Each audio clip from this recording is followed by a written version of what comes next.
आज की कहानी है घर के बंटवारे में क्या होती है बहू की भूमिका। दुल्हन आ गई, नई बहू आ गई। कार के दरवाजे पर रुकते ही शोर सा मच गया। अजय की माँ, जल्दी आओ, किसी ने आवाज लगाई। बहू का स्वागत करो। अरे भाई, गीत गाओ। अजय की माँ राधा देवी ने बेटे बहू की अगवानी की। अजय जैसे ही आगे बढ़ने लगा कि घर का दरवाजा उसकी बहन रेखा ने रोक लिया।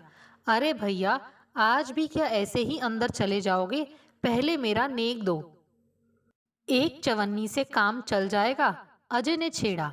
भाई बहन की नोकझोंक शुरू हो गई। सब औरतें भी रेखा की तरफदारी करती जा रही थी।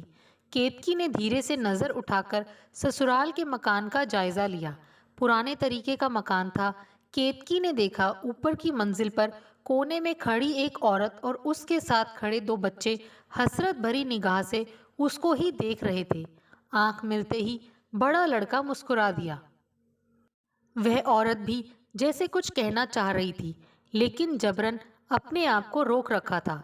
तभी छोटी बच्ची ने कुछ कहा कि वह अपने दोनों बच्चों को लेकर अंदर चली गई। तभी रेखा ने कहा, अरे भाभी, अंदर चलो। भैया को जितनी जल्दी लग रही है, आप उतनी ही देर लगा रही हैं। केतकी अजय के पीछे पीछे घर में प्रवेश कर गई।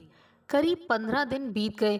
केतकी ने आते जाते कई बार उस औरत को देखा जो देखते ही मुस्कुरा देती, पर बात नहीं करती थी।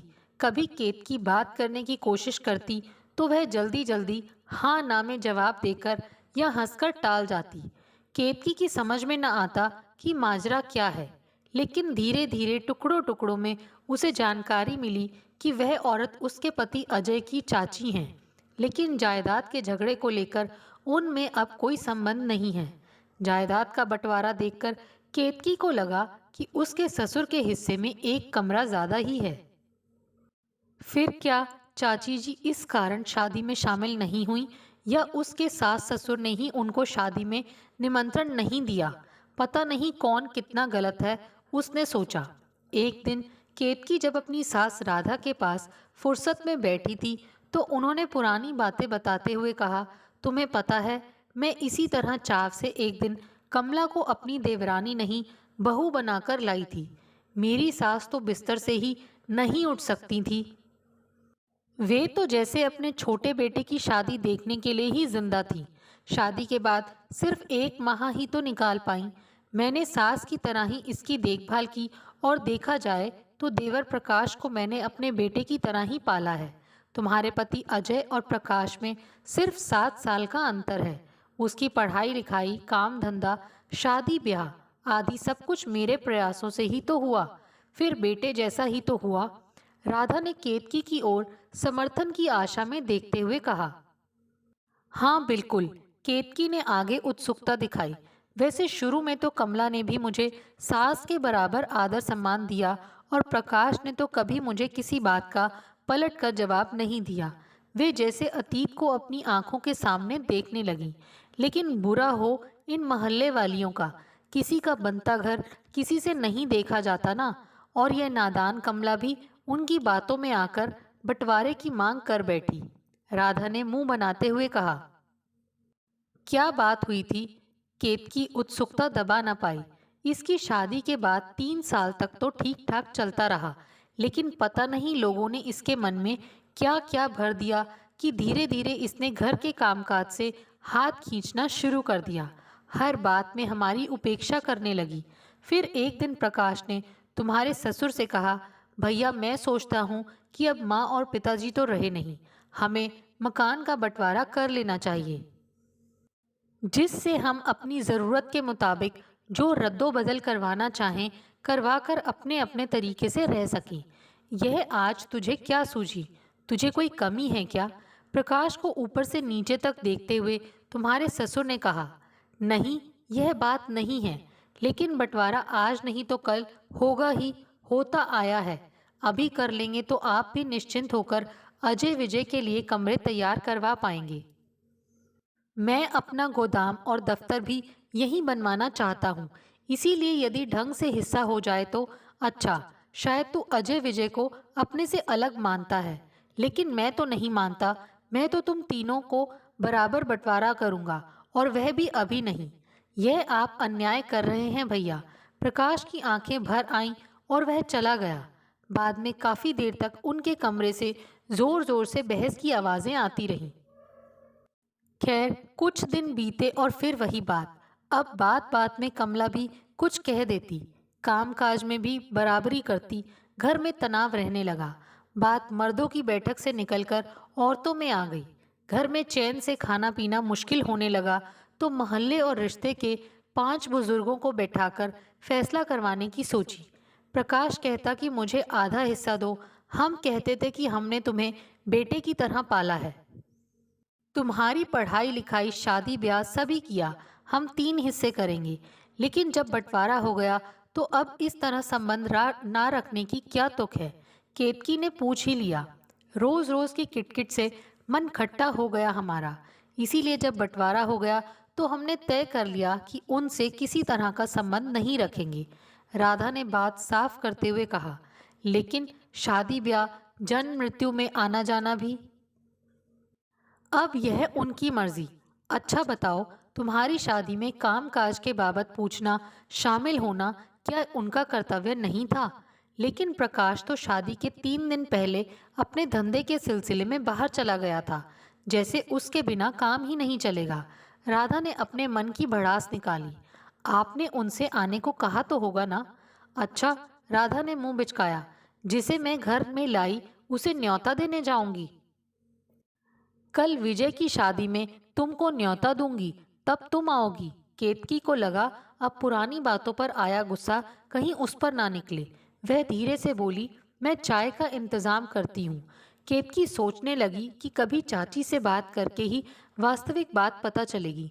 उसने चाची व उनके बच्चों से संपर्क बढ़ाना शुरू किया। जब भी उनको देखती 1-2 मिनट बात कर लेती। एक दिन तो कमला ने कहा भी, तुम हमसे बात करती हो, भैया भाभी कहीं नाराज हो गए तो? आप भी कैसे बात करती हैं? वे भला क्यों नाराज होंगे? केतकी ने हंसते हुए कहा। अब केतकी ने दृढ़ निश्चय कर लिया कि एक दूसरे के मन पर जमा मैल हटाना है। इसीलिए एक दिन सास से बोली, चाची जी कह रही थी कि आप कढ़ी बहुत बढ़िया बनाती हैं, कभी मुझे भी खिलाइए ना। इस तरह केतकी कमला से बात करती तो कहती, माँ जी कह रही थी कि आप भरवा बैंगन बहुत बढ़िया बनाती हैं। कहने की ज़रूरत नहीं कि ये बातें वह किसी और के मुंह से सुनती, पर सास को कहती तो चाची का नाम बताती और चाची से कहती तो सास का नाम बताती। वह जानती थी कि अपनी प्रशंसा किसे अच्छी नहीं लगती, फिर अगर वह अपने दुश्मन के मुंह से हो तो दुश्मनी भी कम हो जाती है। इस तरह बातों के जरिए केतकी एक दूसरे के मन में बैठी गलतफहमी और वह मनस्य को दूर करने लगी। एक दिन तो उसको लगा कि उसने गढ़ जीत लिया। हुआ क्या कि केतकी के नाम की चिट्ठी पिंकी लेकर आई और गैलरी से उसने आवाज लगाई, भाभी जी। केतकी उस समय रसोई में थी। वहीं से बोली, क्या बात है? आपकी चिट्ठी। केतकी जैसे ही बाहर आने लगी, पिंकी गैलरी से चिट्ठी फेंककर भाग गई। जब उसकी सास ने यह देखा तो बरबस पुकार बैठी, पिंकी अंदर तो आ। तब केतकी को आशा की किरण ही नजर नहीं आई। उसे विश्वास हो गया कि अब दिल्ली दूर नहीं है। तभी राधा को बेटी की बातचीत के सिलसिले में पति और बेटी के साथ एक हफ्ते के लिए बनारस जाना था। केतकी के दिन चढ़े हुए थे, इसीलिए उन्हें चिंता थी कि क्या करें। पहला बच्चा है, घर में कोई बुजुर्ग औरत होनी चाहिए। आखिरकार केतकी को सब तरह की हिदायतें देकर वह रवाना हो गई। 3-4 दिन आराम से निकले। एक दिन दोपहर के समय घर में अजय और विजय भी नहीं थे। ऐसे में केतकी परेशान सी कमला के पास गई। उसकी हैरान परेशान हालत देखकर कमला को कुछ खटका हुआ। क्या बात है, ठीक तो हो? पता नहीं, बड़ी बेचैनी हो रही है, सिर घूम रहा है। बड़ी मुश्किल से केतकी बोली, लेट जाओ तुरंत, बिल्कुल आराम से। कहती हुई कमला नीचे पति को बुलाने चली आई। कमला और प्रकाश उसे अस्पताल ले गए और भर्ती करा दिया। फिर अजय के दफ्तर फोन किया। अजय ने आते ही पूछा, क्या बात है? वह बदहवास सा हो रहा था। शायद चिंता से रक्तचाप बहुत बढ़ गया है। कमला ने जवाब दिया, मैं इसके पीहर से किसी को बुला लेता हूँ, आपको बहुत तकलीफ होगी। अजय ने कहा, ऐसा है बेटे, तकलीफ के दिन हैं तो तकलीफ होगी ही, घबराने की कोई बात नहीं, सब ठीक हो जाएगा। प्रकाश ने अजय के कंधे पर हाथ रखकर कहा, बाकी जैसा तुम उचित समझो। वैसे डॉक्टर ने क्या कहा है? अजय ने चाचा से पूछा। रक्तचाप सामान्य हो रहा है, कोई विशेष बात नहीं है। केतकी को 2 दिन अस्पताल में रहना पड़ा, फिर छुट्टी मिल गई, पर डॉक्टर ने आराम करने की सख्त हिदायत दे दी। घर आने पर सारा काम कमला ने संभाल लिया। केतकी इस बीच कमला का व्यवहार देखकर सोच रही थी कि गलती कहाँ है। कमला कभी भी उसके सास ससुर के लिए कोई टिप्पणी नहीं करती थी, लेकिन एक दिन केतकी ने बातों बातों में कमला को उकसा ही दिया। उन्होंने बताया, मैंने बंटवारा कराया, यह सब कहते हैं, लेकिन क्या गलत कराया? माना उम्र में वे मेरे सास ससुर के बराबर हैं, इनको पढ़ाया लिखाया भी, लेकिन सास ससुर तो नहीं है ना।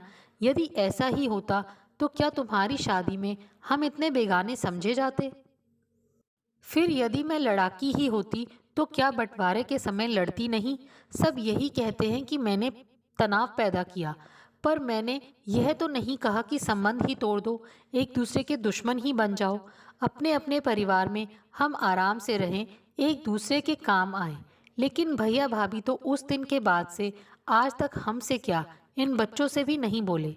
यदि वे किसी बात पर अजय से नाराज हो जाएं, तो क्या विजय की शादी में तुम्हें बुलाएंगे नहीं?